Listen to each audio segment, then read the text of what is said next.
आगाही देवांगे। एक धान की फसल जी मूंजी की सूरत हाल की हैगी इस टाइम। उस तो बाद बाहर भरपूर धान प्रोग्राम के बाहर का प्रोग्राम है वा जिसे मुकम्मल तौर के उत्ते शुरू तो लैके आखिर तक बाहर दी दवाइयाँ इस्तेमाल करते हैं और वो साड़ी जी पैदावार आ बेहतरी आती है। तीसरा और आखिरी जोड़ा वा जहरा का इस्तेमाल और उन्होंने इस्तेमाल करते हुए किहड़ियां भारतीय चीज़ां ने भारतीय काम ने जोड़े असी तैयार करने हैं। जितने भी जिमीदार दोस्त भरा बैठे ने इन्हों अपनी मूंजी की फसल के मुतलक ज़्यादा बेहतर पता होगा कि जी इस साल मूंजी लगेगी उसकी की पोजीशन रहेगी, उसकी सूरत हाल की रहेगी। कोई दोस्त दस सकता जी कि हुण जी असीं मूंजी लगा रहे हैं वो जो असीं उसकी पैदावार हासिल करांगे तो उदों तक मूंजी का रेट की होएगा, लगाई होवे। कायनात वैरायटी जी है दोस्तों मर्जी तो तुहाडी अपनी है, मगर कायनात जी तो स्टीम भी बन जाता है, सेला भी बन जाता है, चावल भी बन जाता है। इस वजह तो कायनात की जी डिमांड है मार्केट के ना सिर्फ मुल्की सतह के उत्ते बल्कि बाहर इंटरनेशनली भी चले जाइए तो कायनात जी वैरायटी है वो डिमांड ज़्यादा है, जिसकी वजह तो कायनात ही ज़्यादा एक्सपोर्ट होती है, यानी कि बाहरले मुल्कों के पाकिस्तान का चावल जो जाता है। और पिछले साल के रेटा मद्देनज़र रखते हुए इस साल मूंजी जी है वह रकबा बढ़ रहा है, जिमीदार ज़्यादा मूंजी लगा रहा है। हुण गल करांगे जड़ी बूटियां की कि जी जड़ी बूटी है वो साड़ी फसल का नुकसान किस तरह करती है और साड़ी जी पैदावार है और उस पैदावार का जोड़ा म्यार है वो जड़ी बूटी का की किरदार है। जड़ी बूटियां का सारिਆਂ ਨੂੰ पता वा कि फसल का नुकसान करदियां ने, ना सिर्फ फसल का नुकसान करदियां ने बल्कि वो नाल साड़ी जी जमीन के उत्ते असीं खुराक दिंदे आ, पानी, हवा, सूरज की रोशनी, हर चीज़ जी कुदरत वालों या असी बतौर जिमीदार अपनी फसल को दिंदे आ वो सारिਆਂ ਦੇ ਵਿੱਚ हिस्सेदार बनती है।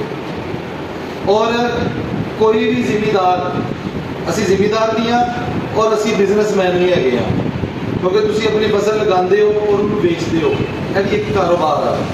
तो कोई भी दोस्त नहीं चाहेगा कि उन्होंने कारोबार के कोई ऐसी चीज़ हिस्सेदार बने जी कि उन्होंने पैसों के नुकसान देवे, उन्होंने माली हालत जी कोई किरदार जोड़ा वा वो आवे।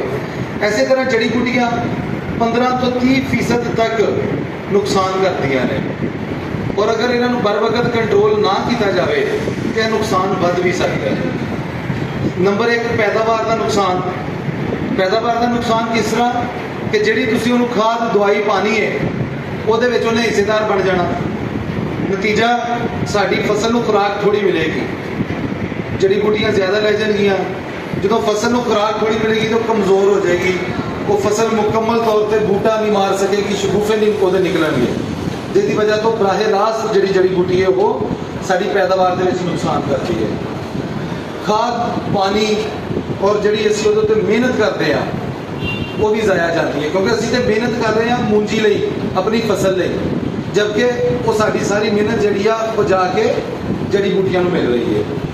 और जड़ी बूटियां जोड़े खेत के ज़्यादा होंगियां वो कीड़े भी ज़्यादा आएंगे, बीमारियां भी ज़्यादा आएंगियां। और जी गल शुरू की सी सब तो अहम गल कि अगर एक दोस्त पिछले साल 40 मन पैदावार ले और रेट उन्होंने मिले 4000 रुपया, इस साल वही जिमीदार 45 मन लेंदा, रेट उन्होंने मिलता है 4000 रुपया, तो उन्होंने उतले जो 5 मन बदे ने उन्होंने मिलेगा 20,000 रुपया। एक होर जिमीदार आ उन्हें पिछले साल ली है 42 मन, इस साल भी वो 42 मन नहीं आई है, मगर वो जी इस साल पैदावार है मूंजी वो पिछले साल नालों ज़्यादा बेहतर है, वह रंग सोना है, मूंजर के उत्ते कोई दाग धब्बा नहीं है, दाना भी मोटा है, उन्होंने रेट मिलेगा 42-4300 रुपया। केड़ा फायदे च रहा जी पैदावार पिछले साल जिन्नी है मगर उन्हें अपनी फसल का म्यार बढ़ा लिया। जड़ी बूटियां 3 किस्म दियां ने, डीला, घासनमा और चौड़े पत्ते। सारे दोस्तों को पता होगा डीले खानदान के गोरिया जाता वा, जर्द डीला मुरग जिन्हों असीं कहते हैं, फिर घासनमा सवांकी टिड्डन वगैरह, चौड़े पत्ते वाली मिर्च बूटी कुत्ता कली वगैरह। इन्हां तो अलावा भी एक जड़ी बूटी है, घोड़ा केड़ी है? घोड़ा का घोड़ा का, बांसी का, लूमड़ का। तो दोस्तों ਨੂੰ पिछले साल मारन ਦੇ ਵਿੱਚ ਡੱਕਣ 'ਚ ਕਾਮਯਾਬ ਰਿਹਾ ਹੋਵੇ ਸਿਰਫ ਹੱਥ ਖੜਾ ਕਰ ਦਿੰਦਾ ਹੈ। ਔਰ ਘੋੜੇ ਘਾਹ ਵਾਲੀ ਦਵਾਈ ਦਾ ਰਿਜ਼ਲਟ ਜਿਹੜਾ ਵਾ, ਜਿਹਨਾਂ ਦੋਸਤਾਂ ਨੇ ਹੋਰ ਦਵਾਈਆਂ ਕੀਤੀਆਂ ਨੇ, ਉਹ ਰਿਜ਼ਲਟ ਵੀ ਉਹਨਾਂ ਦਾ ਐਡਾ ਖਾਸ ਨਹੀਂ ਆਉਂਦਾ। ਬਾਇਰ ਕੰਪਨੀ ਦੀ ਦੋਸਤੋ ਇੱਕ ਦਵਾਈ ਹੈਗੀ ਹੈ ਕੌਂਸਲ ਐਕਟਿਵ। ਕਿੰਨੇ ਕਿੰਨੇ ਇਸਤੇਮਾਲ ਕੀਤੀ ਹੋਈ ਸੀ? ਸਾਰਿਆਂ ਨੇ। ਚਲੋ, ਕੌਂਸਲ ਐਕਟਿਵ ਦਵਾਈ ਹੈ ਬਾਇਰ ਕੰਪਨੀ ਦੀ। ਇਹਦੇ ਵਿੱਚ 2 ਇੰਤਹਾਈ ਤਾਕਤਵਰ ਸਰਾਇਤ ਪਜ਼ੀਰ ਜ਼ਹਿਰ ਮੌਜੂਦ ਨੇ। ਉਹਨਾਂ ਦੋਨਾਂ ਜ਼ਹਿਰਾਂ ਦਾ ਕੰਮ ਕੀ ਹੈ ਕਿ ਜਦੋਂ ਅਸੀਂ ਕੌਂਸਲ ਐਕਟਿਵ ਦਾ ਛਿੜਕਾਓ ਕਰਾਂਗੇ ਮੂੰਜੀ ਦੇ ਵਿੱਚ, ਉਹਨੇ ਪੱਤਿਆਂ ਦੇ ਵਿੱਚ ਜਜ਼ਬ ਹੋ ਜਾਣਾ ਹੈ ਜੜੀ ਬੂਟੀਆਂ ਦੇ, ਔਰ ਜਿਹੜੀ ਦਵਾਈ ਪਾਣੀ ਦੇ ਵਿੱਚ ਜਾਏਗੀ ਉਹ ਪਾਣੀ 'ਚ ਹੱਲ ਹੋ ਕੇ ਨੀਚੇ ਜੜ੍ਹਾਂ ਦੇ ਵਿੱਚ ਜਾ ਕੇ ਜੜੀ ਬੂਟੀ ਨੂੰ ਪੱਤਿਆਂ ਤੋਂ ਵੀ ਸਾੜੇਗੀ ਔਰ ਜੜ੍ਹਾਂ ਤੋਂ ਵੀ ਉਹਨੂੰ ਸਾੜ ਦੇਗੀ, ਮਾਰ ਦੇਗੀ। ਦੂਸਰਾ ਇਹਦਾ ਤਰੀਕਾਕਾਰ ਕੀ ਹੈਗਾ ਕਿ ਜਦੋਂ ਕੌਂਸਲ ਐਕਟਿਵ ਨੂੰ ਅਸੀਂ ਛਿੜਕਾਓ ਕਰਦੇ ਹਾਂ ਏਕੜ ਦੇ ਵਿੱਚ ਇੱਕ ਪੈਕ ਨੂੰ, ਤੇ ਇਹਦੇ ਵਿੱਚ ਕੰਪਨੀ ਨੇ ਕੁਝ ਐਸੇ ਕੈਮੀਕਲ ਪਾਏ ਨੇ ਕਿ ਖੁਦ ਬ ਖੁਦ ਤੁਹਾਡੇ ਪੂਰੇ ਕਿੱਲੇ ਦੇ ਵਿੱਚ ਇੱਕ ਜ਼ਹਿਰ ਦੀ ਤਹਿ ਬਣਾ ਦਿੰਦੇ ਨੇ।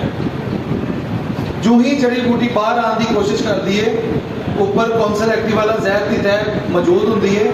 ਕੌਂਸਲ ਐਕਟਿਵ ਉਹਨੂੰ ਨੀਚੇ ਪਾਣੀ ਦੇ ਵਿੱਚ ਹੀ ਮਾਰ ਦਿੰਦੀ ਹੈ, ਬਾਹਰ ਨਹੀਂ ਨਿਕਲਣ ਦਿੰਦੀ। ਅੱਛਾ, ਇਹਦੇ ਨਾਲ ਹੋਏਗਾ ਕੀ?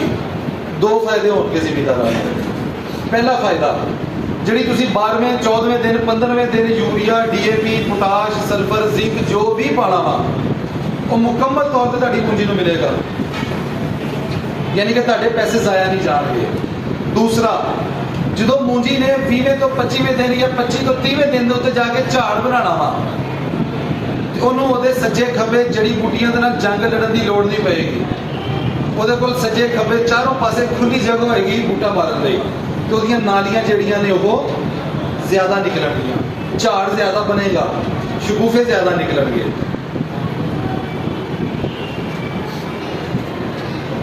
ਉਹ ਦਵਾਈ ਹੈਗੀ 200 ਰੁਪਏ ਵਾਲੀ ਕੌਂਸਲ ਐਕਟਿਵ।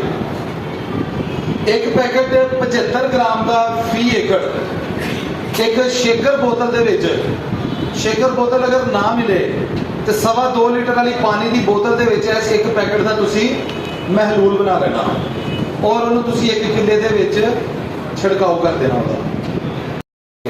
ਬੁੱਧ, ਜੁਮਾ ਔਰ ਹਫਤਾ, ਇਹਨਾਂ 4 ਦਿਨਾਂ ਦੇ ਅੰਦਰ ਅੰਦਰ ਉਹ ਕਿਸੇ ਵੀ ਟਾਈਮ ਕੌਂਸਲ ਦਾ ਛਿੜਕਾਓ ਕਰ ਸਕਦਾ। ਅੱਛਾ, ਇਹ ਤੇ ਹੋ ਗਿਆ ਮੂੰਜੀ ਦੇ ਵਿੱਚ। ਪਨੀਰੀ ਕਿੰਨੇ ਦੋਸਤਾਂ ਨੇ ਲਗਾ ਲਈ ਜੀ? बस ये लगानी है जी।